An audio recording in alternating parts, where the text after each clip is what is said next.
Welcome to session 7. In this session, the point I'm going to try to make is this. Those of us who work for companies or organizations or universities, sometimes it's well regarded when we are found in our offices, apparently doing work. But the truth is, to be creative, to discover ideas, you have to get out to the coalface, to the place where the work is being done, where real people are living and breathing and buying and consuming and dealing with their problems. And sometimes when we do that, when we get out to the coalface, we can come up with amazing things. So this whole session is devoted mostly to one story about my colleague Aryeh Rutenberg and how he created a great company as an advertising agency by getting out of his office, going into the field and making a keen observation. Before we go on to the story, how do you discover a great idea? 4 key principles.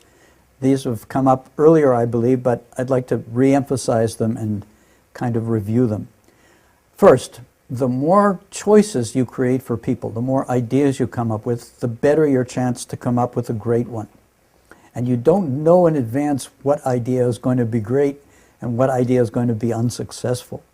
So you need to produce a large number of them. You need to generate an unending stream of ideas.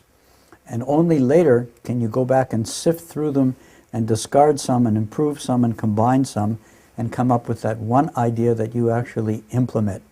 Generate an unending fountain of creative ideas. Second, the more your ideas are anchored in real people and real needs, the better.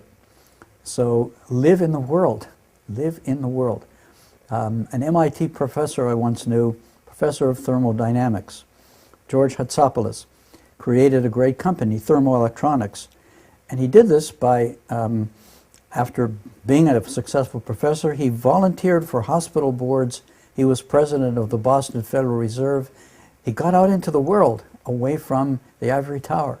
And he learned about real problems, real things going on, and then he pulled technology from MIT to solve real problems that he'd identified and created a Fortune 500 company with his brother. Third, the faster you can try your idea, prototype, the better your chances to succeed. Innovation, creativity, they're an art, not a science. We don't have real hard and fast principles. In fact, the whole idea of innovation is to break the rules rather than just follow them. So try your idea, create a prototype, try it on real people. This will help your chances in succeeding, it will speed up your process, and it's the only way to know if you have a really good idea, if it really does create value for real living, breathing people. And the last principle, related to the third, the only arbiter of a good idea, it's not you, it's not the professor, it's not the textbook, it's the people, the users themselves, the people for whom you're trying to create value. They will tell you if this is really great or, you know, I really, really don't need this. So, a small story. The story of a mattress. My colleague Aryeh Rutenberg, as I mentioned, founded Israel's biggest advertising agency. And he did this by a combination of creativity and pragmatism. He got a contract for advertising from a very small company that made mattresses. What do you do when you have to come up with a campaign for selling mattresses? Sit in your office, you assemble a team, you scribble ideas on a flip chart, you discard some ideas, combine them. Well, Aryeh left his office, left his comfortable, warm office, got out into the field, went to visit the factory, and went to the place where the mattresses were actually being made. And he observed closely. And he saw something unusual. He saw one of the workers inserting a piece of stiffer foam into the place in the mattress where our lower back usually is. And he asked the worker, "What are you doing?" And he said, "Well, you know, we think that the lower back needs support, so we've put a piece of firmer foam into the mattress, and that will provide well-needed support for the lower back so that the mattress doesn't dip, and it's that dip that gives so many people back pain when they get up in the morning. He thought this was really interesting.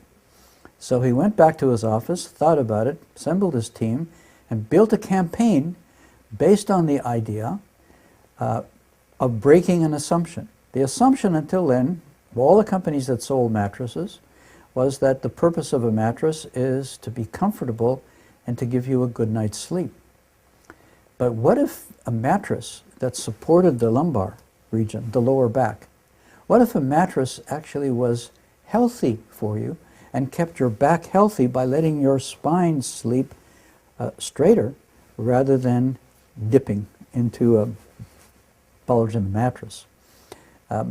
So the mattress of this company, which the contract was given to my friend Arye and his company, the campaign was based on a healthy mattress, a mattress that helped your health rather than just was comfortable and let you sleep well. At first, the big companies, the established companies, ignored the campaign, but it caught on and sales grew rapidly. And then the other companies too adopted the same idea. Our mattresses too are healthy mattresses, good for your back. And of course, that only validated the campaign. And because the little company was really the first to explore this area of healthy mattresses, they were credible. The others who were copying them validated their principle. And the little company went on to become one of the largest, if not the largest, mattress company in my country. Conclusion: find your ideas, get out into the field, observe what is going on, think about the assumptions, break some of the assumptions, the assumption that a mattress is for comfort rather than for the health of your back. Try things, observe things, talk to people, and be unafraid to challenge things that everybody knows are absolutely true. That ends session 7.